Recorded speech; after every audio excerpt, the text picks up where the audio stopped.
Buenos días, Álvaro, César, Rolando y a toda la audiencia de este programa. Muy interesante la discusión que plantean. Y creo que la primera reflexión que me gustaría hacer es lo que nosotros podemos mostrar. Es decir, ya nosotros tenemos un recorrido de 5 años, estamos cumpliendo 5 años de haber empezado el proyecto político del movimiento Otro Camino, y eso es lo que tenemos en la mochila o en la mesa para mostrarle a la ciudadanía sobre lo que nosotros creemos debe ser el planteamiento político o la forma de desarrollarse políticamente, de activarse políticamente, dada la realidad que tiene el país.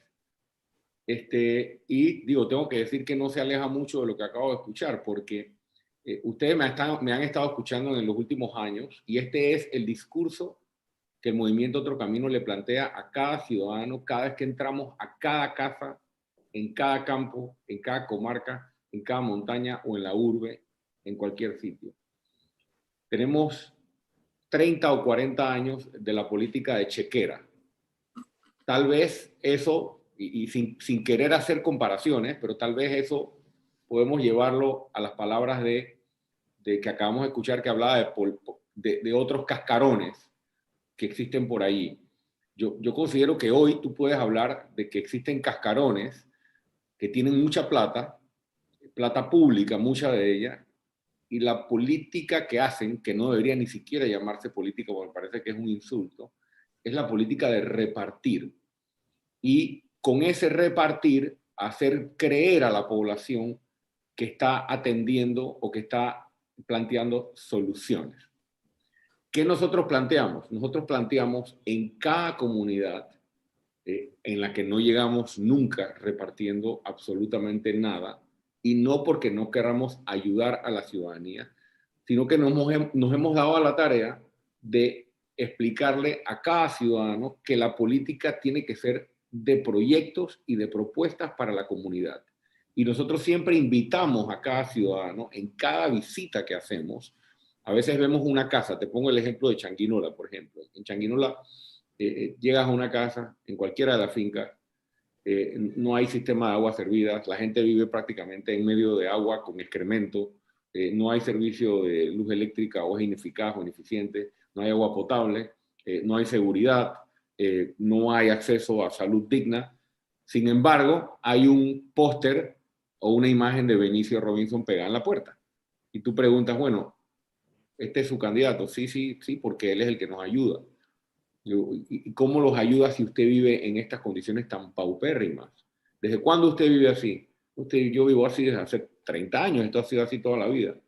Entonces, ¿cómo le ayuda un político como este? Bueno, el cuartito que tenemos aquí, los bloques estos, él nos los dio, la lavadora esta que tenemos acá, él nos las dio, y se ha distorsionado por completo y se ha sustituido un proyecto ideológico del cual hablaba César, de propuestas. Estas son mis ideas y mis propuestas para resolverle los problemas de su comunidad. Eso ha sido completamente sustituido por una chequera que le dice a ese ciudadano en necesidad, aquí está, yo te resuelvo. Una especie de altar en la pared de la casa. ¿No? Y el ciudadano que está en necesidad, obviamente, recibe eso como una ayuda, ¿no? Y ese aparato va creciendo. Ese aparato no ha parado de crecer. Tú tienes un PRD hoy con más de 700.000 personas inscritas, que ellos enmarcan eso como un éxito político.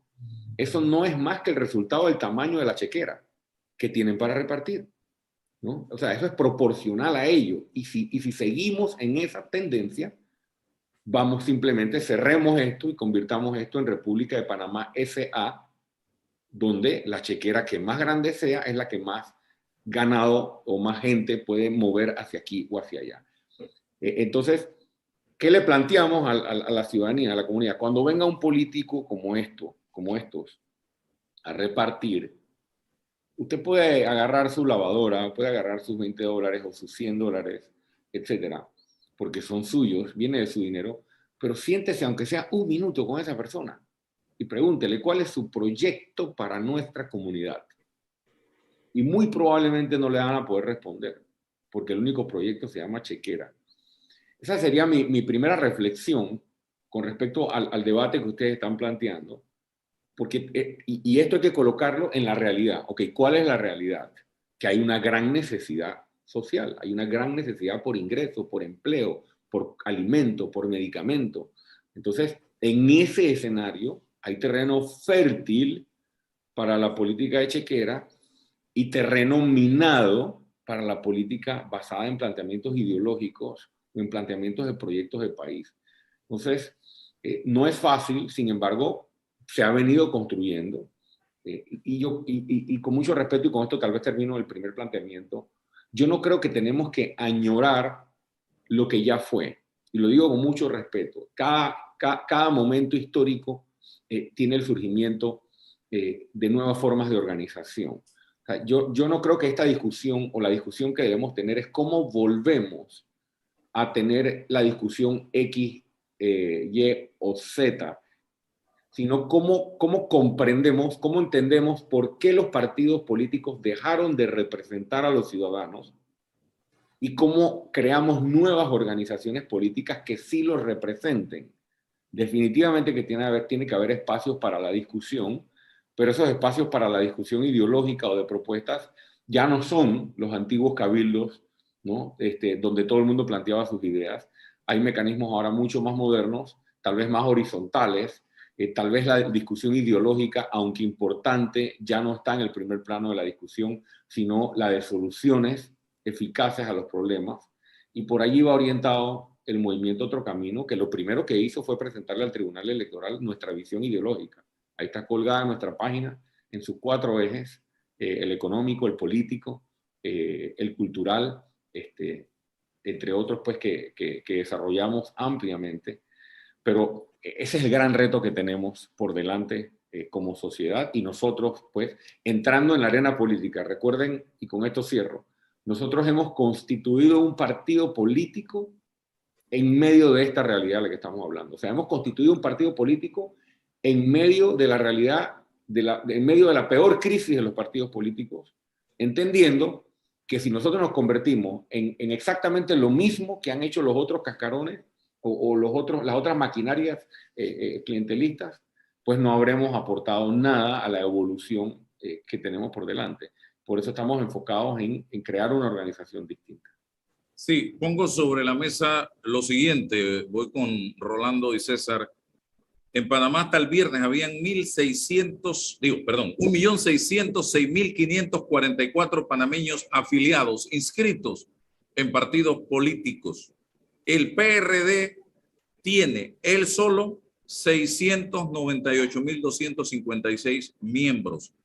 Pero con esos 698.256 no llega al 50% de los inscritos en partidos políticos, lo que indica que hay más gente en otras agrupaciones políticas que en el PRD. Sin embargo, también tengo que señalar que ese 1.606.544 panameños ya pareciera superar el 50% de los panameños que están capacitados para ir a una urna si las elecciones fueran en el día de hoy. O sea que hay más panameños inscritos en partidos políticos que panameños no inscritos en partidos políticos. Lo otro, Rubén Blades trae al debate algo adicional a lo que siempre hemos dicho o discutido sobre el tema de los inscritos.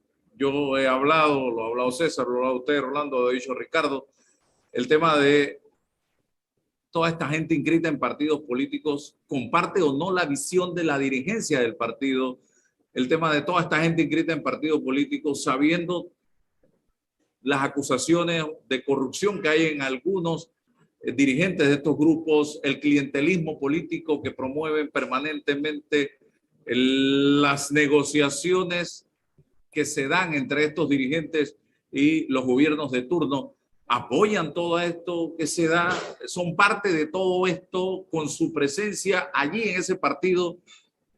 Lo hemos discutido. Rubén hoy, en los últimos mensajes que ha escrito, es de la convicción de que el que está matriculado en el partido político es tan responsable de lo que está pasando como el que dirige el partido político y es tan responsable del clientelismo y de la corrupción como el que dirige el partido político. Él le ha añadido otra cerecita más al pastel. Hablemos de esto y él invita a la gente decente de estos partidos políticos, oye, despierta y comienza a desconectarte de esa teta o de ese partido y vete hacia los independientes o hacia otro camino, Panamá. Yo sí sé que hay mucha gente que se matriculó por alguna circunstancia. Yo nunca me he matriculado en un partido.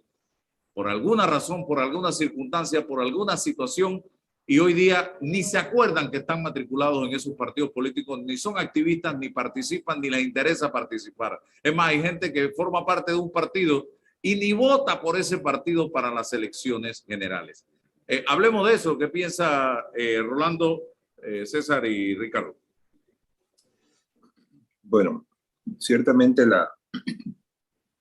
las circunstancias actuales no son las normales de un país y eso ha servido pues para que los partidos políticos jueguen un papel que no creo haberlo visto hasta ahora, salvo en el partido de gobierno. Yo, la verdad, Ricardo, yo tengo muchísimas preguntas, pero ciertamente a mí me preocupa el hecho de que la oferta que tiene el nuevo partido para ofrecer a los panameños, a quienes tú ves en este partido, ¿por qué yo tendría que irme a inscribirme en un partido o votar por el partido? Eso me viene a la mente como primera pregunta. Y ciertamente los partidos políticos han sido tradicionalmente, buscan obras concretas que viene a ser lo que ofrecen al electorado. Ofrecen concreto, carreteras. Ahora se une un tren y concreto. Eso es lo que nos ofrecen. Si usted vota por mí, esto es lo que usted va a obtener. Y se olvidan de todo en lo que tiene que ver con la institucionalidad del país, con la educación. A mí me preocupa enormemente la educación. Y la razón es muy sencilla, es que tenemos caminando por nuestras calles gente que está en la escuela, pero es básicamente ignorante. Y yo no veo que esto mejore. Cada año empeora aún más. De hecho, ahora le pagamos por estar en la escuela y recibir la peor educación del mundo. Entonces, estos ofrecimientos que hacen los políticos de obras, de trenes, ¿qué ofreces tú a que no sea eso? Porque con eso no se ganan unas elecciones. Aquí Pérez Valladares presentó una autopista de doble carril y su partido no ganó. Mireya presentó su puente y no ganó su partido en la reelección. Martín, su mega obra, la cinta costera, y con eso el PRD tampoco ganó. El tipo que más ha presentado cosas es Ricardo Martinelli y ni así ganó. Entonces, ¿qué ofreces? ¿Qué tenemos que esperar de tu partido? Bueno, en primer lugar, estos últimos ejemplos que has puesto, obviamente, son los ejemplos de que no ganaron después o sea, en un segundo torneo, ¿no? Exacto. Después de haber hecho gobierno. Haciendo esa diferenciación de que evidentemente nosotros no hemos sido gobierno. Yo sí te puedo decir que coincido con tu planteamiento inicial. Si tú lees la declaración de principios del movimiento Otro Camino, que está colgada en nuestra página, hay una frase muy parecida a la que tú dices. O sea, el ser humano como centro del desarrollo de la política pública y no el concreto. Es más, es una frase que utilizo constantemente en mis discursos y los utilizan otros voceros del movimiento Otro Camino, porque cuando tú comparas la infraestructura de Panamá, Panamá está de primero prácticamente en la región en infraestructura. Así es. Cuando ves los índices de desarrollo humano, cuando tocas educación y salud, por ejemplo, estamos en los últimos puestos. Entonces, cuando volteas la tortilla y haces comparaciones con Costa Rica, con Uruguay, con Chile, por ejemplo, donde la tortilla se voltea, donde la infraestructura costarricense, por ejemplo, no le llega ni a la mitad a la infraestructura panameña, pero cuando ves el índice de desarrollo humano y la calidad de vida del costarricense, en términos de acceso a salud digna, ¿no? Cobertura y el sistema educativo, para usar este ejemplo, están también ahí arriba en los primeros puestos. Es decir, han apostado a trabajar en la persona y en su calidad de vida. Acá nos han vendido que la mega obra es supuestamente la panacea. Y no solo la panacea, sino que incluso desde el punto de vista de política económica, se ha planteado que a través de las mega obras es que se tiene que impulsar la economía. Y eso ha sido, creo yo, un desenfoque. El movimiento Otro Camino nace del planteamiento de 3 pilares o ejes temáticos que se mantienen desde el primer día, se mantienen hasta hoy y se mantendrán como parte de nuestra propuesta a lo largo de los años y de la historia del movimiento Otro Camino, que no solo se ha organizado para participar electoralmente, sino para obviamente subsistir e incidir en cambios en la política panameña. Nosotros tenemos 2 objetivos centrales. Hablemos del objetivo político. Nosotros obviamente queremos llegar a gobierno para impulsar una transformación, pero tenemos un reto que está en paralelo a llegar a gobierno, y es constituir una organización político-partidista que represente esta nueva forma de organización moderna, participativa, recogiendo los errores que se han cometido en el pasado en otros partidos políticos y demás. ¿Cómo cambiamos la forma de hacer gobierno sin cambiar la forma de hacer la política? Yo creo que no se puede, y por eso yo hago tanto énfasis cuando me preguntan cosas como las que tú me estás preguntando.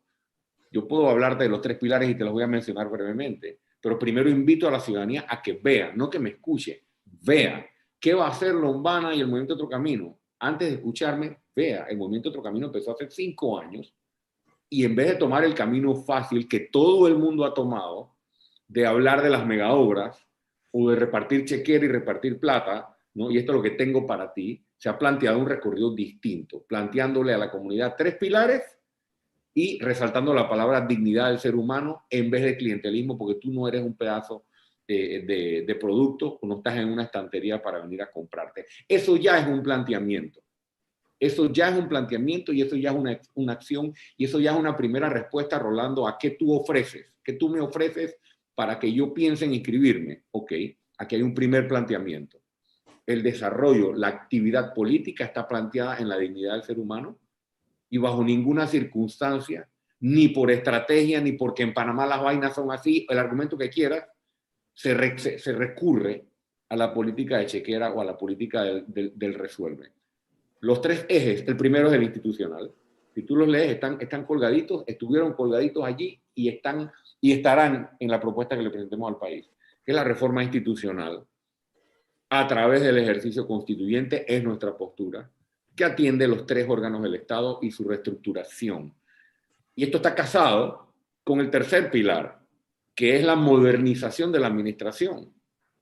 Nosotros le damos mucho más énfasis a esto porque conocemos y planteamos al país que no podemos mejorar la calidad de vida en educación, mejorar la calidad de vida en salud, mejorar la calidad de vida en acceso a servicios públicos, si no tenemos una profesionalización del sector público.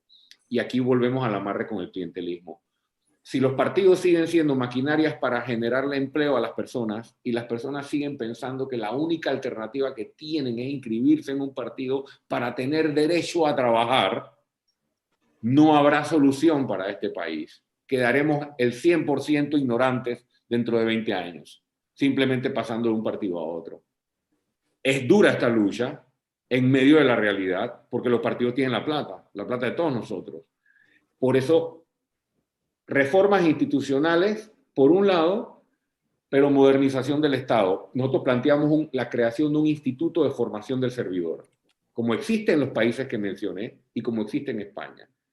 ¿Para qué? Para que la ley de carrera administrativa o ley de profesionalización del sector público o ley de estabilidad del servidor, como le queramos llamar, no sea simplemente una ficha que quitas y pones en el tablero, sino que la tienes amarrada a un instituto de formación. Y solo el que pasa por el instituto de formación está capacitado y habilitado para trabajar en el Estado. Esto no puede ocurrir en un mes ni en 6 meses, pero este proceso hay que instalarlo, darle su marco jurídico e iniciarlo.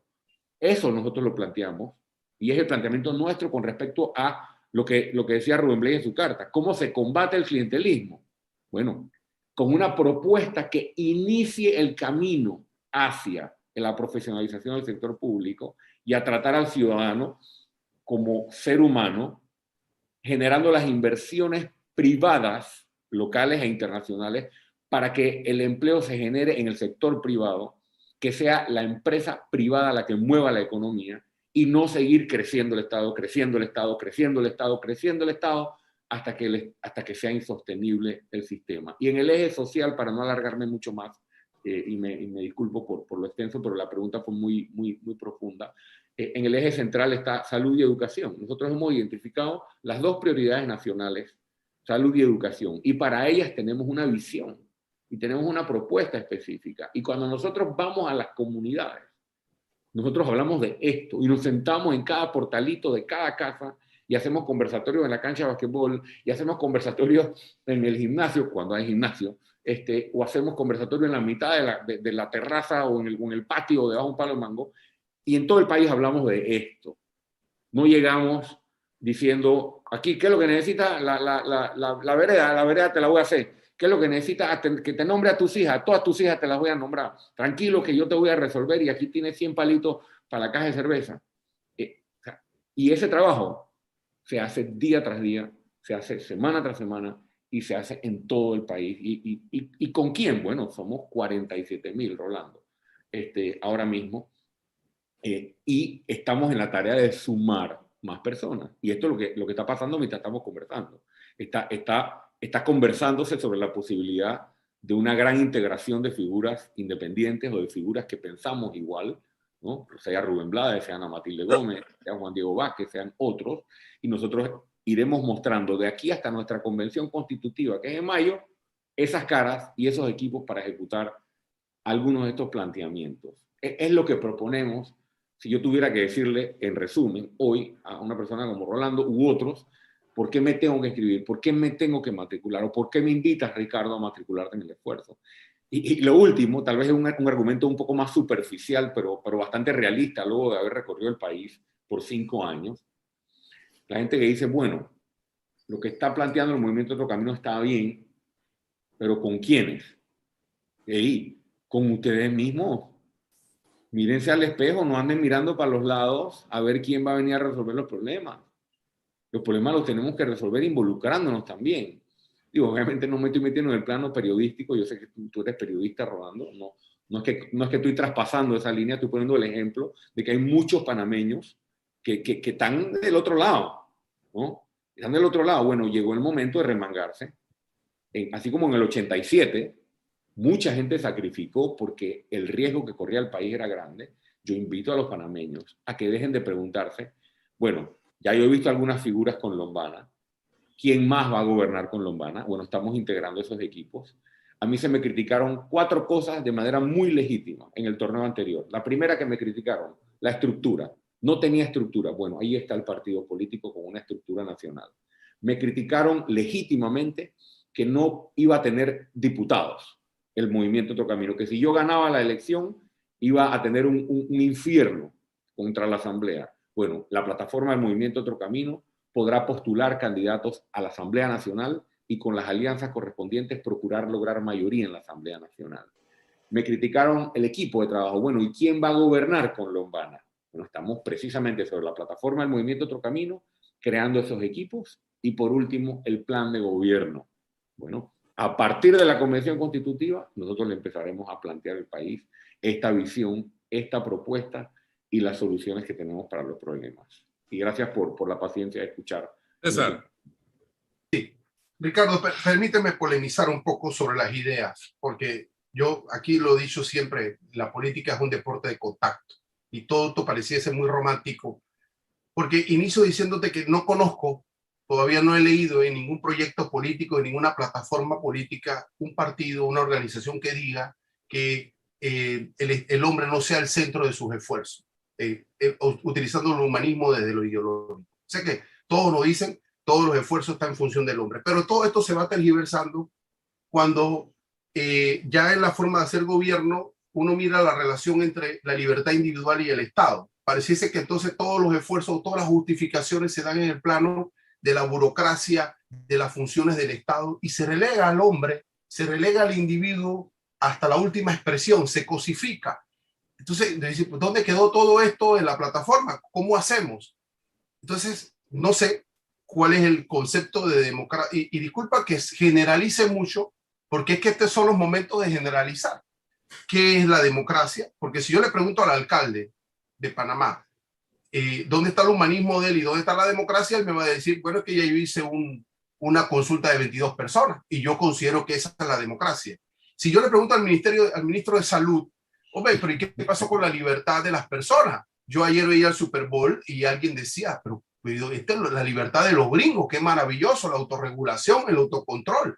Pero este ministro con huestes de monarca no nos va a dejar hacer una actividad de este tipo porque él está pensando en él, en sus índices. ¿Qué pasó con la libertad de la gente? No tienes que tener 3 vacunas para poder entrar al país. ¿Y qué pasa con el turismo y lo económico? Ves que apostamos desde el gobierno, ya se quedó el hombre relegado. Ahora estamos en el plano de la ejecución del poder y comprendo la separación entre atacar el clientelismo como una forma, un método transparente para acceder al poder, pero lo otro es el gobierno, la ejecución del poder y la relación entre el Estado y ese individuo en función del humanismo, de poner al hombre primero. Generalizo porque creo que son los momentos para hacerlo, pues ya cuando se llega a la política, bueno, ya no estamos para esto porque lo ideológico ha quedado un poco relegado, pero creo que estamos en un espacio para esto. César, yo solo te digo brevemente que lo que has planteado, creo que ese es el gran reto que tenemos, porque si tú lees los estatutos o lees las declaraciones de principio de todos los partidos, estoy seguro que te vas a encontrar una prosa bien romántica y muy bonita, pero que no se ha concretado, se ha alejado de. Bueno, ese es el gran reto, porque nosotros todavía nosotros no hemos accedido al gobierno, no hemos accedido a poder en ninguna posición todavía. Evidentemente, es el gran reto que tenemos y lo único, que sé que no es suficiente, pero lo único que tenemos para mostrar hoy es lo que hemos construido y cómo lo hemos construido. Y el gran reto, definitivamente, que genera mucha incredulidad en muchos y mucha frustración y justificada, es bueno, ¿qué capacidad tendrá el movimiento Otro Camino y las personas que a él representemos una vez en gobierno para mantenernos y no alejarnos por los factores que tú sabes que alejan muchas veces cuando ya estás en gobierno y que las decisiones se toman en función de quién fue el donante de campaña y no en función de la persona, ¿no? O del ser humano. Ese es el gran reto y sin duda planteas un gran elemento para la discusión. Bien, yo tengo preguntas breves porque el tiempo se nos está acabando. Otro Camino Panamá, ¿cómo ve el planteamiento que, por ejemplo, hacía ayer y se formó nuevamente la discusión entre Edwin Cabrera y Rubén Blades? Yo estaba dándole mucho seguimiento a este tema. Otro Camino Panamá o quien gane las próximas elecciones, ¿qué sería más importante? ¿Asamblea, alcaldías? ¿Asamblea, alcaldías, presidencia? ¿Cómo lo ve usted? ¿Puede alguien ganando la presidencia gobernar sin negociar con la asamblea, no teniendo mayoría en la asamblea, cuando aquí la negociación se interpreta como que hay para mí? ¿Cómo ve usted breve esta respuesta? Tenemos que ponernos de acuerdo primero en el plan. ¿Cuáles son las principales reformas, las principales propuestas y las principales acciones para lograr esa transformación que todos los que estamos aquí, aunque no coincidamos en todo, sabemos que el país requiere? Si nos ponemos de acuerdo primero en esos 5 ejes, con esos 5 puntos, o 7, yo le llamo 5 puntos, ¿no? En la constitución, la institucionalidad, el clientelismo, la lucha anticorrupción, la generación de empleo, salud y educación como eje, tengamos esa discusión y si nos montamos todos sobre esa propuesta, creo que entonces viene la segunda o la respuesta a la segunda pregunta. ¿Qué es más importante? La presidencia, la alcaldía, todo es importante. Necesitamos tener mayoría para para que el ejercicio del poder y para la ejecución de las medidas que hay que poner en práctica, evidentemente no tengan el petardeo y las minas de una estrategia politiquera de quienes se ven amenazados por estas propuestas para bloquear. Entonces, el llamado sí es a lograr mayoría. No veo nada más importante que otro. Pero si tuviera que escoger, lo más importante es la Asamblea Nacional. O sea, si tuviéramos que renovar un órgano del Estado, y si solo pudiéramos escoger uno, o tuviéramos que escoger entre municipios o presidencia, definitivamente que la mayoría en la Asamblea Nacional de diputados que realmente lleguen comprometidos a transformar sería lo que yo señalaría como más importante. Pero en esta ocasión tenemos una oportunidad, porque si el bloque de líderes o el bloque de personas que yo he estado mencionando, de la cual ha estado hablando Rubén, de la cual han estado planteando los diputados independientes y otros ex candidatos independientes, nos integramos en un solo proyecto, las posibilidades de lograr presidencia y lograr mayoría en asamblea son reales. Tal vez no mayoría en municipios, o en representaciones de corregimiento, pero esa es la apuesta y pienso que así debemos verlo. Para poder ganar mayoría, tenemos que construir sobre el proyecto primero e ir integrados y no dividir. Sobre el tema de las primarias, nos han querido vender esta figura como una figura democrática, pero lo que hace la primaria en el fondo es ejercitar,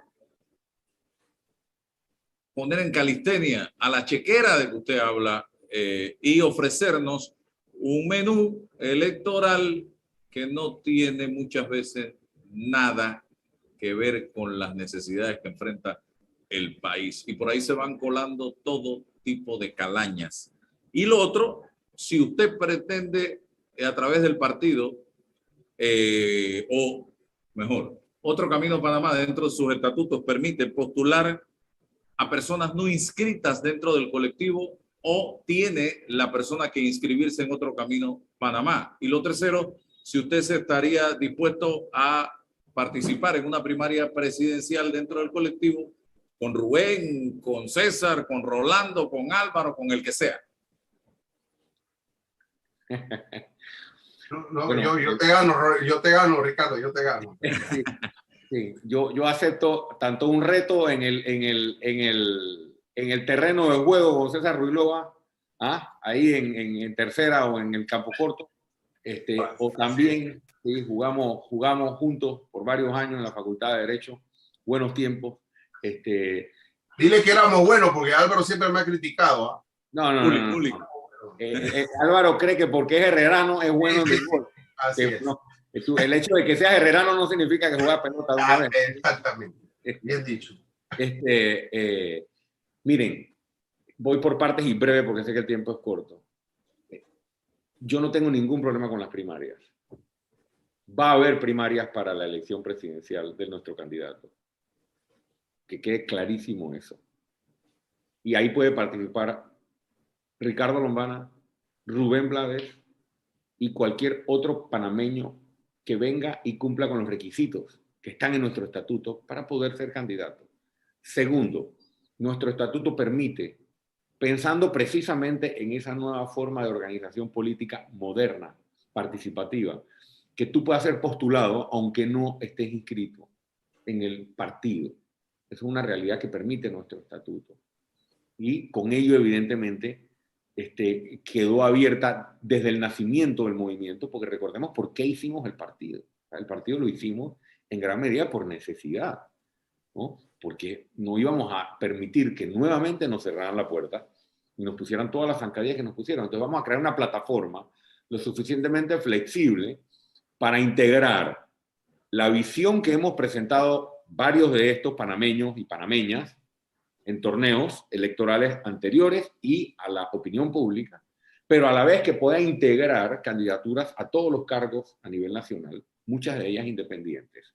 Y por último, coincido con tu planteamiento, Álvaro, porque los adversarios, los defensores del status quo, hablan de que no, lo que pasa es que Lombana no quiere hacer primarias porque hay autoritarismo. Sí va a haber primarias para presidente.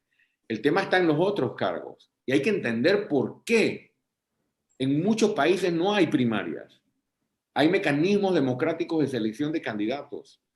Yo no voy a permitir, y el movimiento Otro Camino no va a permitir, nosotros no vamos a permitir que a punta de maletinazos nos coloquen candidatos.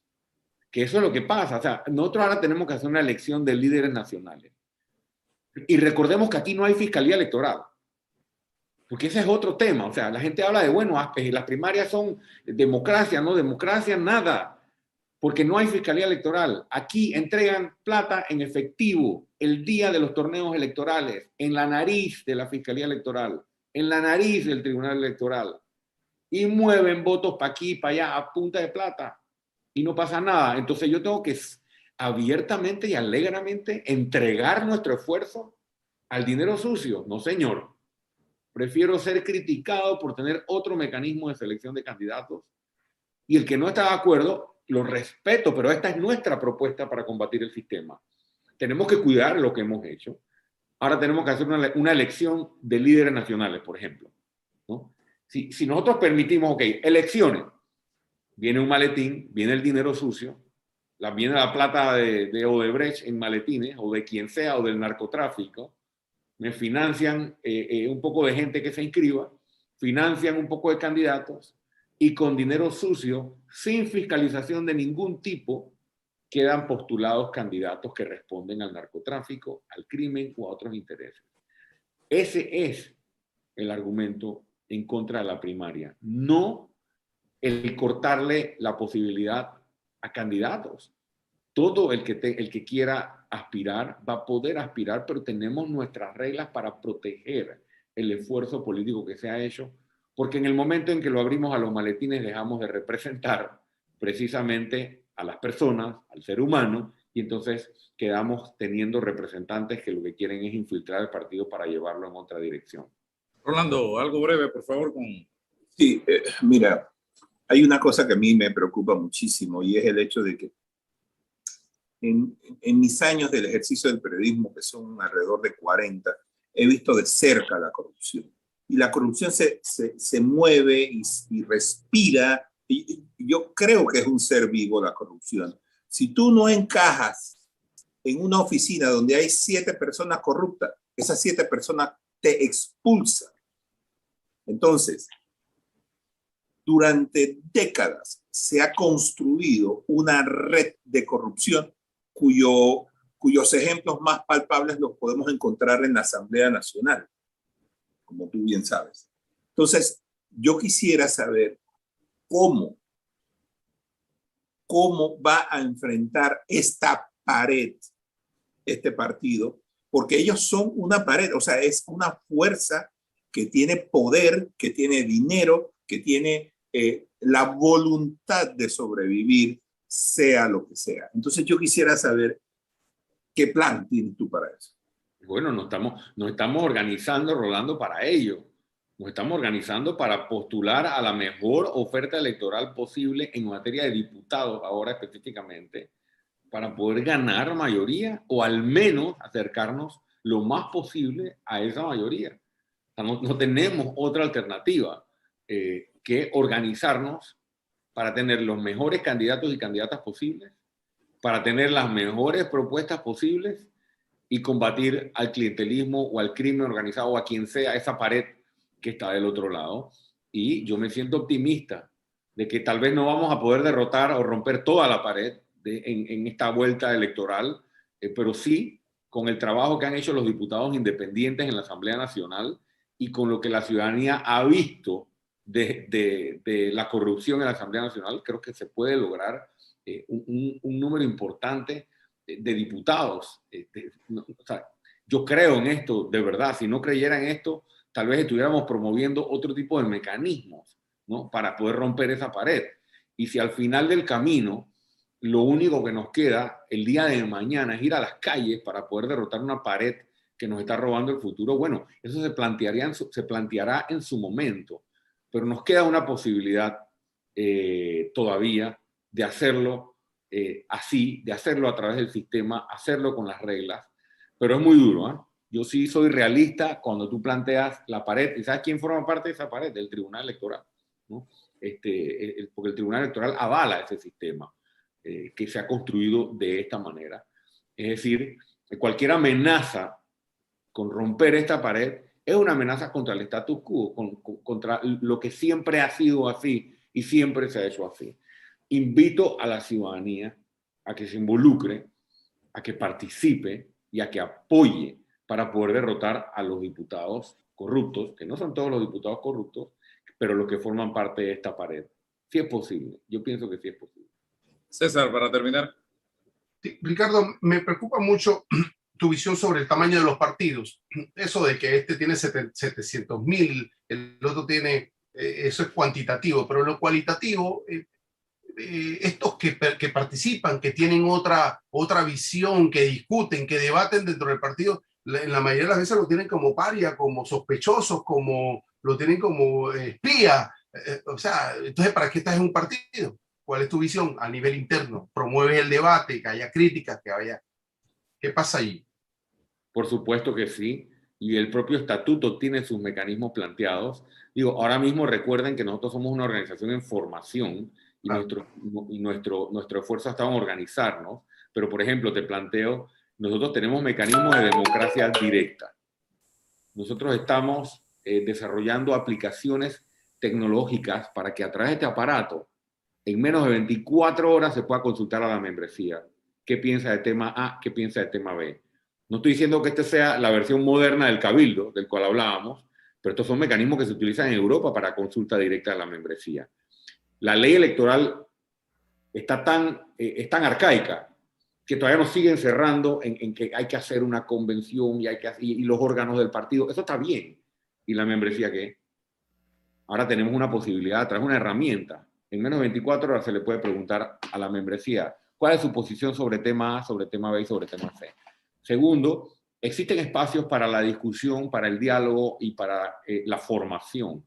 Tenemos una escuela de formación y liderazgo que tiene su comité, ¿no?, académico, que tiene sus módulos de formación, ¿no?, y que permite la discusión y que permite incluso que haya miembros que lleven propuestas a la escuela de formación para crear módulos, ¿no?, que generen no solo formación, sino discusión.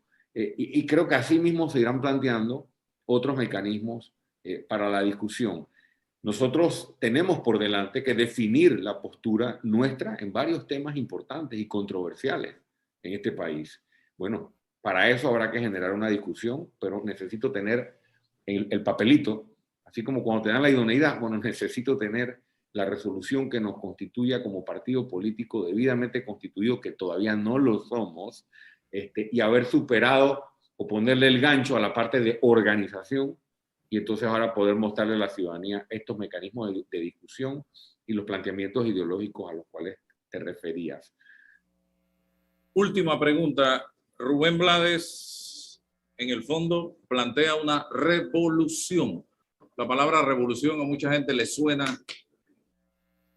muy fuerte, pero yo soy también del convencimiento y de la visión de que Panamá necesita una revolución cultural, educativa, deportiva, política, social, en todos los sentidos para poder hacer los cambios que este país necesita y corregir el rumbo que llevamos, que nos está llevando al abismo y mucha gente no se ha dado cuenta. Señor Lombana, en el 2024 yo también pienso que una elección tradicional como la que hemos tenido, con resultados como los que hemos tenido durante estos más de 30 años después de la invasión, simple y sencillamente van a decirle o van a dar el mensaje de más de lo mismo.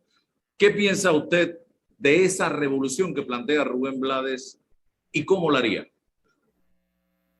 Primero, pacíficamente, para que quede claro, porque algunos confunden la palabra revolución con otras cosas.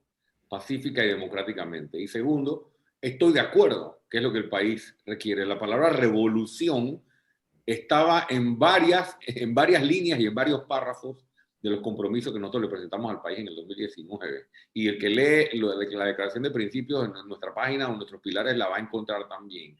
Y tercero, la gente ya no cree en palabras. No hay que hablar de una revolución, pienso que hay que hacerla. Y la revolución empieza cuestionando el status quo, haciendo las cosas de manera diferente.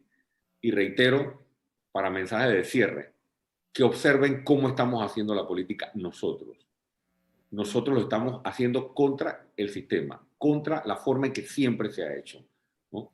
A nosotros nos dijeron hace 5 años, vas a perder tu tiempo haciendo una política de esta manera en Panamá. Lo que tú tienes que hacer es conseguirte un patrocinador y resolver a la gente los problemas con una chequera. Y eso me parece ofensivo para los panameños. Los panameños somos mucho más que eso.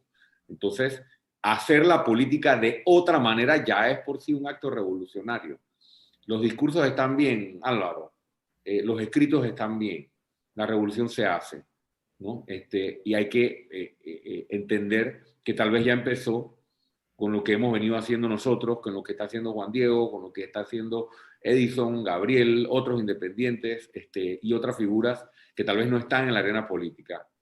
Unamos esfuerzos y creo que podremos lograr esa revolución, que no es una revolución ideológica, que no es una revolución que busca cambiar las formas de gobierno, sino una revolución que realmente replantee la nación sobre la base de pilares. Y nosotros le llamamos pilares precisamente a nuestra visión, porque creemos que hay que fundar o refundar las bases de la República. Gracias, Ricardo. Gracias, Rolando, César, y a todos que nos han sintonizado en el día de hoy. Seguimos. Mañana nos encontramos a las 8:30 en Sin Rodeos. Saludos.